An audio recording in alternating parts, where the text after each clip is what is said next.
look out. Here's trouble. G'day, legends. Time for a bit of Jim Does Supercoach.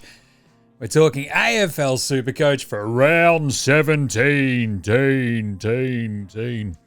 Can't believe there's only 8 rounds left. What a world. How quickly has this year gone? I'll tell you what. Right, so how did we go in round 16 before the week 17 lockout kicks in tonight? Again, I don't mind doing this show on a Thursday now that the NBA off-season sort of kicked in. Makes it a little bit easy. You get a little bit more sort of knowledge about who may not be playing this week, etc. So this week I managed a 2080, so 2,080. Not that great, but at the same time still managed to go upwards in the overall rankings by 483 spots, which is good. It was like, could have been better. Jim, what happened? I mean, well, we had the VC on Dacos. That was all good. The 154, you'll always take it. The big problem was really like, I guess I could have pulled the trigger on the Sinclair trade this week to like, if I had have gone to Whitfield, who I think ended up with, I want to say a 113 overall. Just one of those ones where you're like, oh, that would have probably helped a bit there, Jim. So yeah. Or if I had have followed my own advice and went to Bodie Uland, who was probably my favorite pod kind of replacement for Sinclair. He ripped off a 114, so yeah, not great. Yeah, Whitfield had 119 too, so both of them would have been handier than just, rolling with Hugo Hall Kahan 61, which I think in terms of best 18 scoring, the ones that really let me down, Petrarca with 59, 76 for Took Miller. You're breaking my heart, Took. Meanwhile, our man, my beloved Chad Chunley-Warner's ripping off 150s.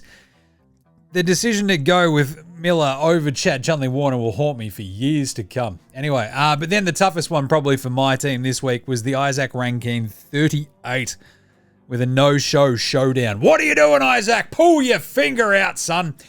Caleb Sarong managed an 85. Not that great either. So, yeah, Herbert at least showed up with his 80. Playing him on field was pretty handy. Actually, no, I don't think I got him onto the actual field because I think I had a full midfield. So, anyway, that was a bit of a waste. So, there we go. At least we're now done with the buys. We're back to best 22 scoring. And if you're full premoed out, I guess the big question going into round 17 and beyond is, oh, bro, what premos you got, eh? How many premos? Have you got all the premos, man? I hope you've got all the premos. And look, this is the thing. Not all premos are created equal. We understand that. And I guess this is probably the biggest question I've got with Sinclair and that trade sort of still hanging there. Am I going a pod for D6? I think the spot he pops into is actually D5, but I'll get to that in a second. And really, like, if you're happy with your full premo team, how many trades you have left to upgrade or, injury coverage, suspension coverage, it always happens, right? We've got 8 more weeks. I've got 4 trades heading into this week. It's a bit dire, but I'm okay with the full premo setup and some good bench cover. So we can sort of maybe deal with a week or two missing here or there from some premos. But anyway, we'll get to that in a second. So as we head into round 17, I guess the big thing is like any sort of injuries that are out there that are really bothering lots and lots of teams. It is, Brent Daniels goes out. If you've got him, he was a really interesting pod in the middle of the season, but yeah, now he's out skis. A bit of a rough one. But outside of that, there hasn't been too many. Archie Roberts is good injury news. Cherry's got some good injury news. And that's kind of it. So I guess the issues that we go into round 17 thinking about really are your full primos, how many trades you got left, and what do we do from here? Right? What are we going to do? Well, in terms of other news, Cherry looks like he's cherry ripe to come in this week again, which is very nice. He's still one of the most traded out players, but it's very low down in the actual total trades overall mark from across the season at 1,146 so far. But I kept Cherry, obviously. I'm happy with that. I didn't have the trades to get rid of him. And now he's going up against Port this week. Who knows what'll happen, but at least I've sort of got him. I'm okay with all of that. The other ones, I guess, really, where Archie Roberts is also looking at like he could be another week or so away and that might be it. And he could be back into your team.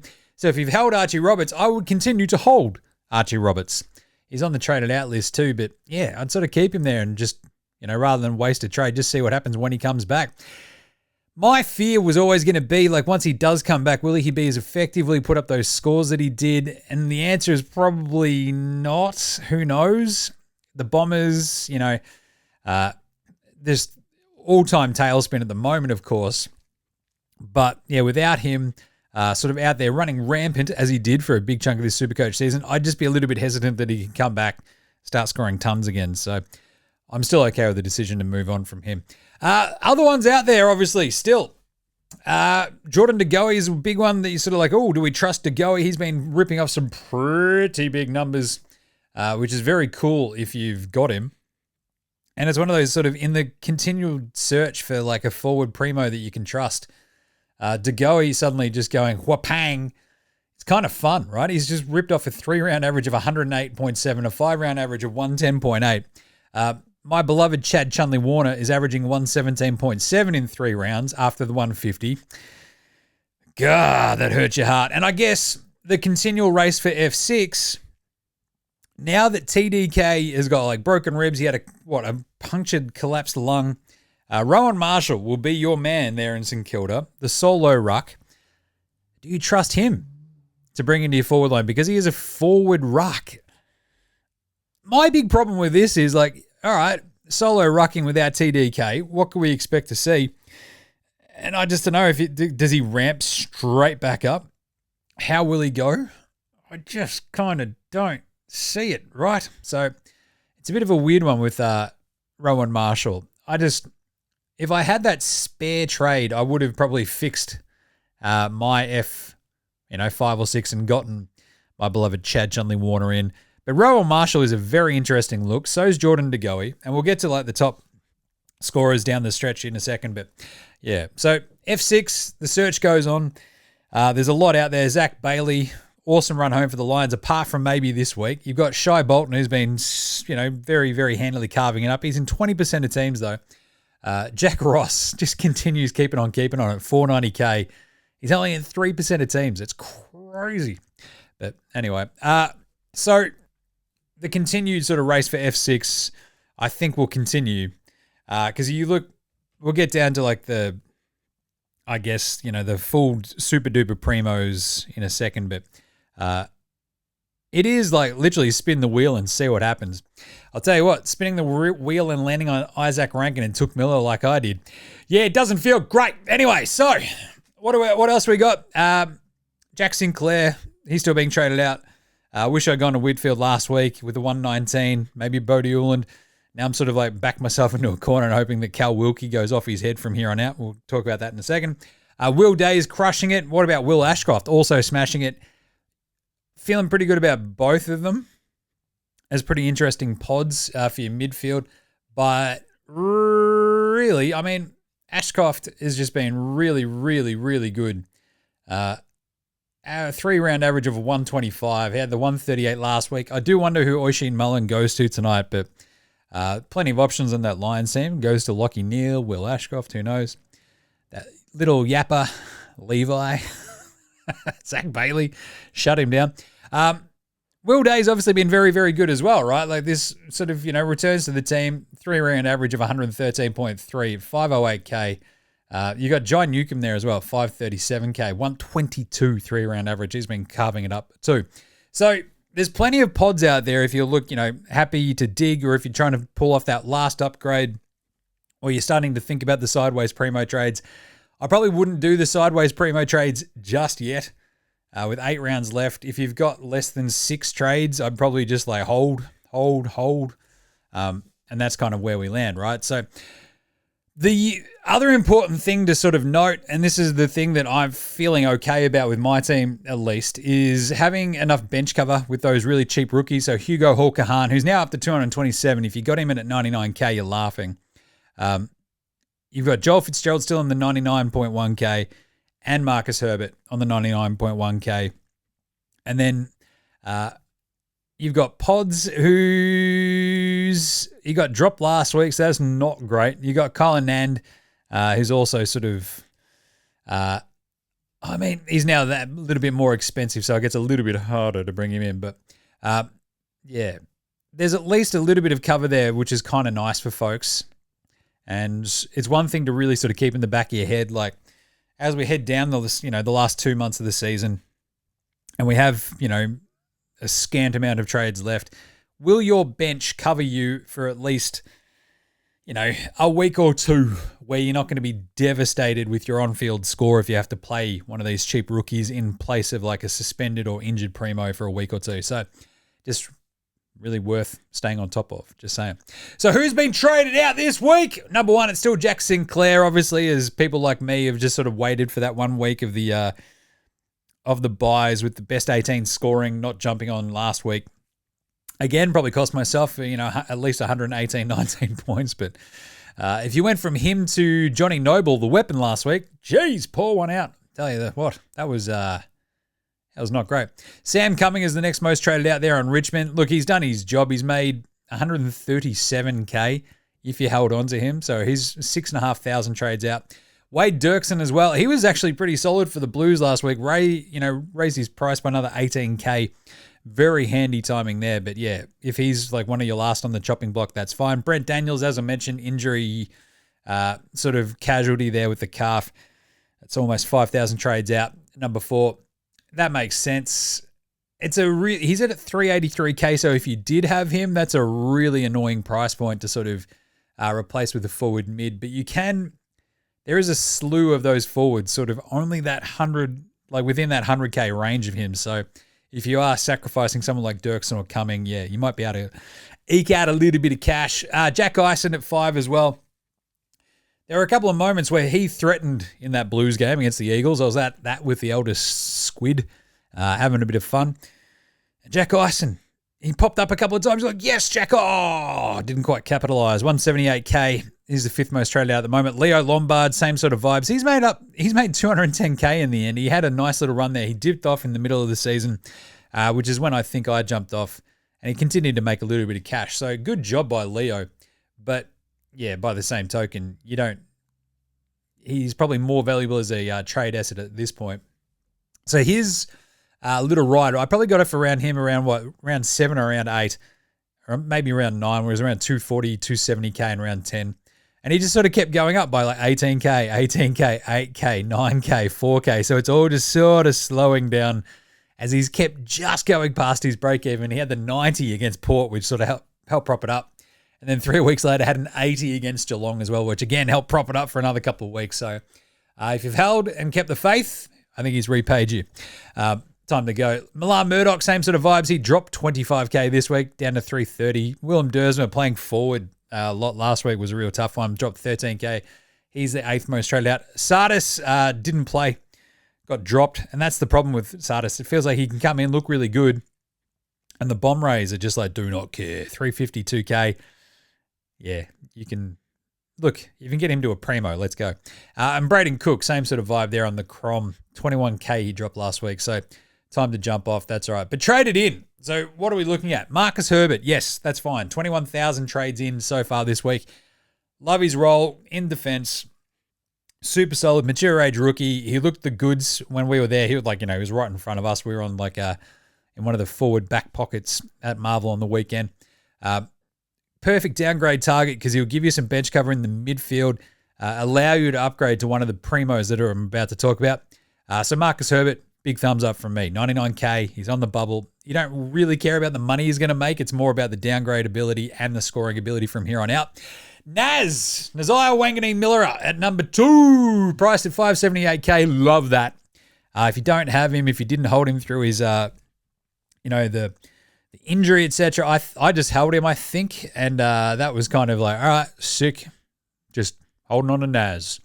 And now, look, flying St Kilda, and I'll talk about this when I talk about Wilkie, they don't leave the state the rest of the season, so love me some Naz, and they play Essendon this week. This would be the time to jump on if you're going to do it. Chad Chuntley-Warner at number 3 as well.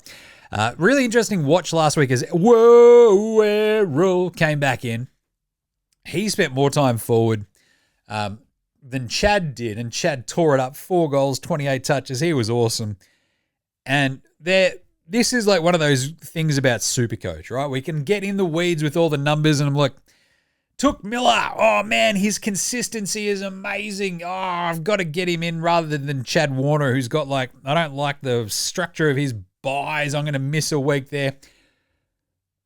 I love Chad Warner, and I should have just gone my heart and popped him in there anyway. He would have repaid the faith. He always does. He's one of my favorite players. And a few weeks later, hey, Jim, how's Took Miller gone since you got him in your team? Yeah, not great. 67, 75, 70, 76. Thanks, Took. Woo, Lord. God, that's annoying, isn't it?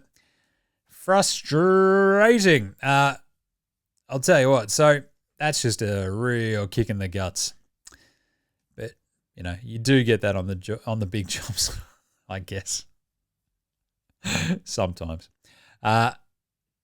Anyway, the rest of it, if you sort of go back and, look at your trades and that sort of stuff, it's just, it can be a bit frustrating, but she'll be right. She'll be right. Anyway, in terms of other traded ins rather, so Chad's at number 3. Love that. Sydney, I mean, they sort of just need him to keep on firing. He and Heen, they're going to be carrying a lot of the load. So, yeah, I expect him to keep on scoring pretty well. He does have these great spike scores, but because he's always sort of there and thereabouts, he doesn't really tend to drop off too crazily hard. He's got a break even this week of 39, and he's just gone. So, yeah, in that time that I brought in Took, he's only gone 119, 92, 111, 150. Oh, God. That's a season killer, that is.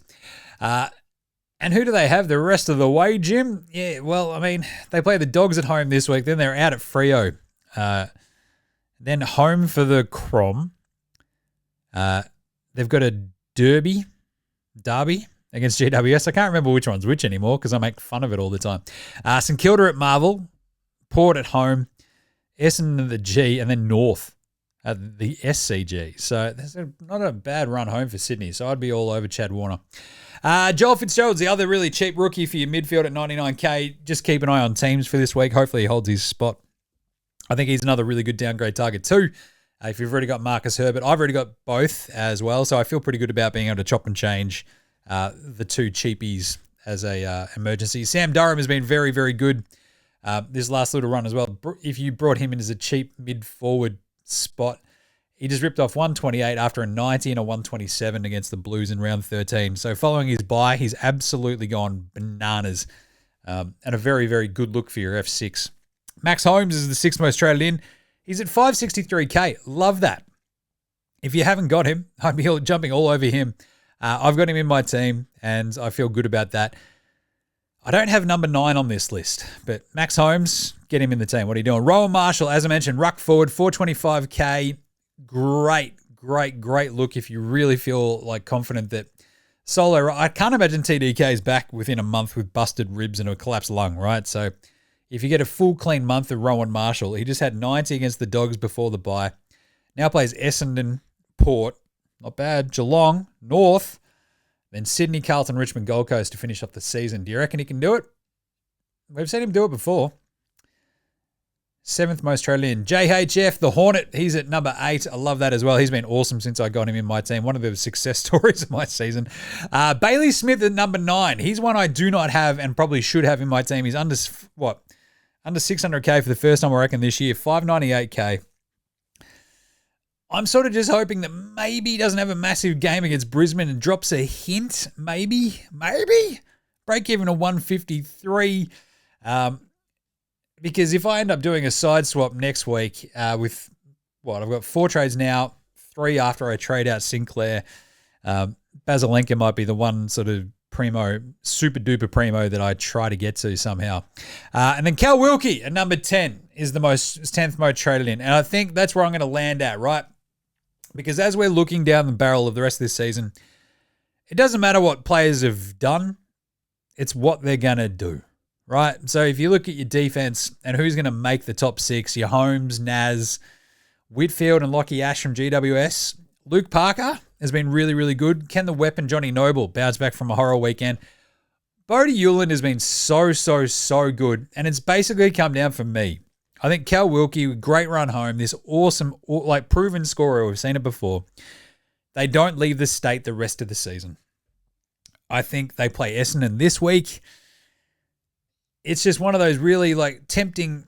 You wish he was a bit more of a pod, obviously, because he is in a fair whack of teams already. But I feel like the scoring, we're trying to like figure out who's going to score the most down the rest of the stretch of the season. And with Wilkie in 17% of teams, you think about Bodie Hewland, he's only in 3.9%. He's got a 3-round average of 116. They play Collingwood at home this week. I could also go to Whitfield. And like this is the thing, he's in 27% of teams. So I'm sort of basically trying to figure out between the three of those who will score the most in these final 8 rounds of this season. And Wilkie could feasibly, as a cheaper 456k target, go on a bit of a run, launch pad from Essendon. They then take on Port Adelaide at Marvel. They have Geelong at, GMHBA. North at Marvel. Love that. Sydney at Marvel. Carlton at Marvel. Richmond at the G. Gold Coast at Marvel. With Sinclair gone, Naz maybe dropping back a little bit. I think Wilkie's role, it's just going to be very important. We saw him start the year off going absolutely gangbusters.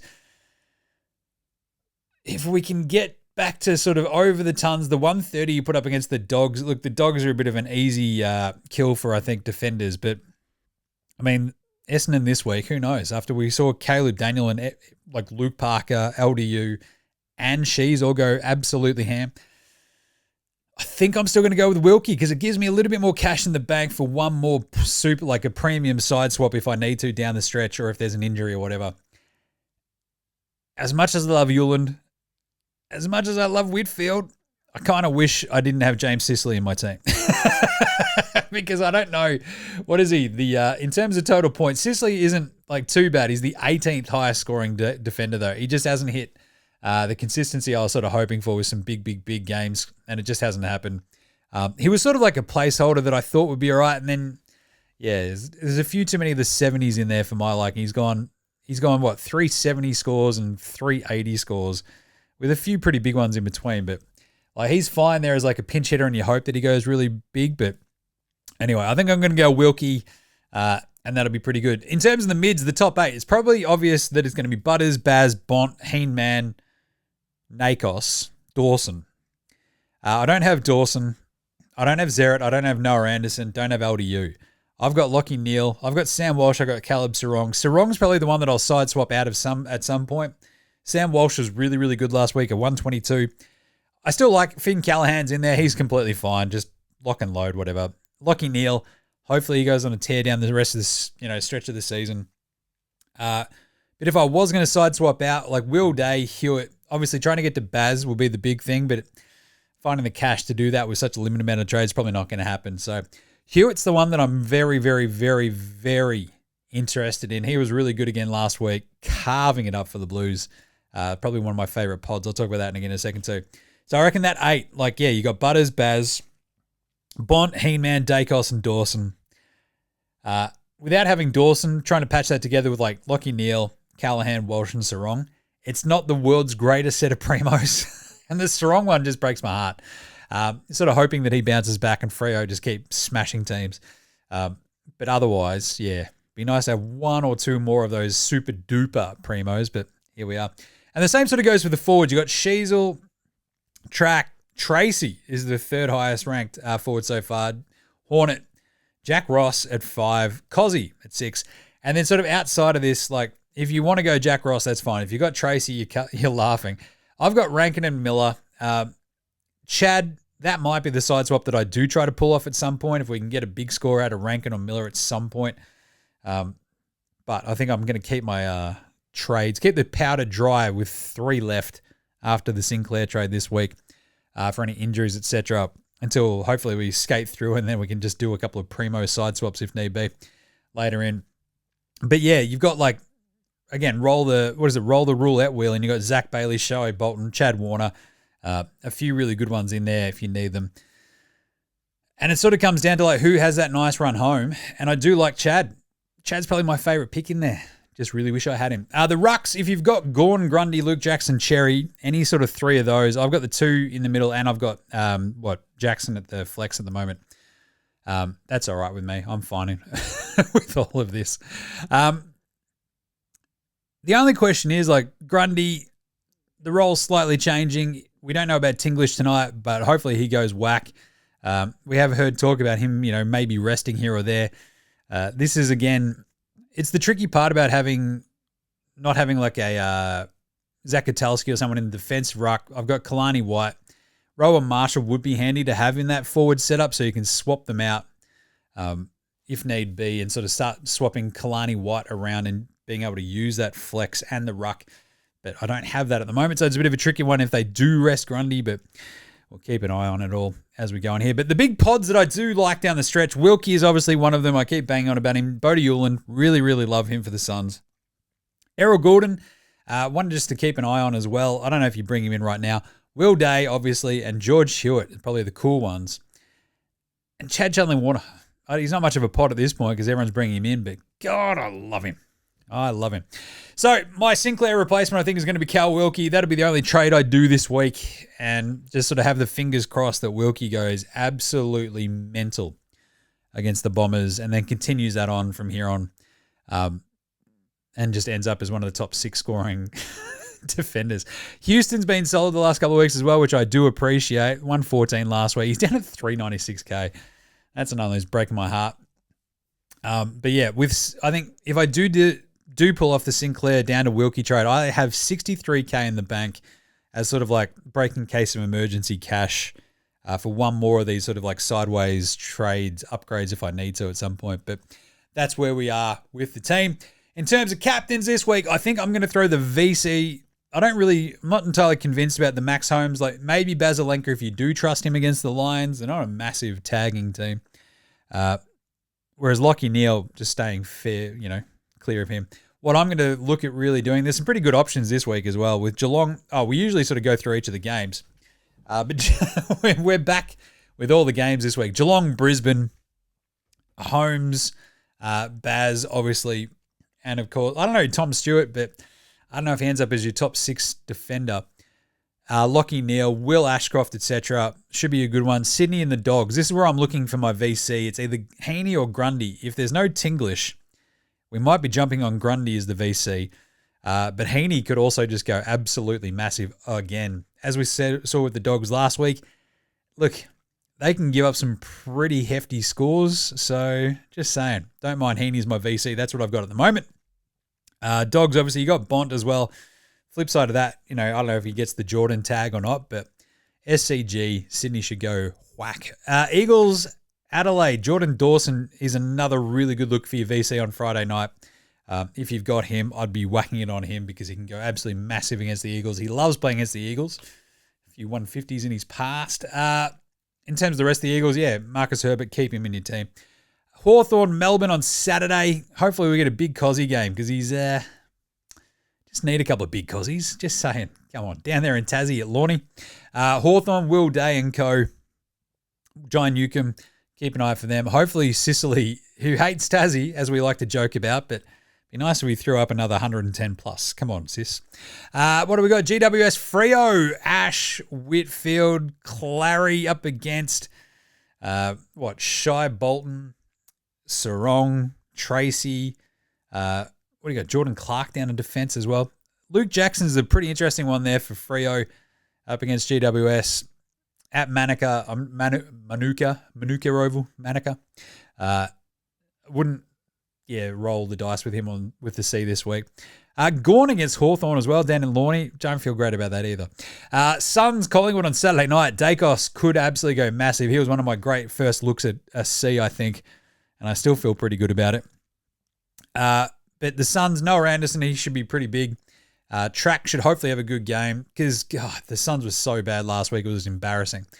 Pies, DeGoey will probably be very good again, and so will Dacos. Outside of that, what are you doing? Richmond Carlton. Someone's going to score 150 in the midfield against the Tigers. Who's it going to be? Is it going to be Sam Walsh? Fingers crossed it is. Could be Cripps. Could easily be Hewitt as well. Tigers, look, Taranto will probably score well enough, but he's an interesting pod as well. But just, you can't trust them to not rest him at some point, even if, do they have enough warm bodies there? Anyway, Essendon Saints. This is the one that I'm looking for my C at the end of the week. Naz gets the C after we saw what the Roos did to the Bomb Rays last week at Marvel. Naz could score 180. So I'm going to go the C on Naz after the VC goes on Heaney or Grundy on Friday. Essendon, yeah. Zeret, sure. You've got Naz, Cal Wilkie for me as well. Rowan Marshall against the Bombers would be very interesting. So keep an eye on that. Should be a really fun game. And then final game on Sunday, Port versus North over at the Adelaide Oval. Butters is actually another really good one, I think, for a C. He was absolutely awesome in the showdown. Rips off a 155. You've got Sheasel. He could be massive again too. So you can't really go wrong, I think, with some of these Sunday games for your captaincy picks. But I think I'm going to roll the VC of Heaney into the C of Naz, and that's where I land. So what a week. But yeah, hope you're all doing all right. Hope you got a few trades left up your sleeve, and I hope your ranking is going upwards. And I don't know, I was happy just to go up this week as opposed to going down because, yeah, it was a bit of a rough one, I'll tell you. Jeez. All right, so here's to a big round 17. Fingers crossed we don't have any injuries. We skate through unscathed, and we head into round 18. Big thumbs up with all the green arrows in the world. So until next week, this has been Jim Does Supercoach. Happy Supercoaching.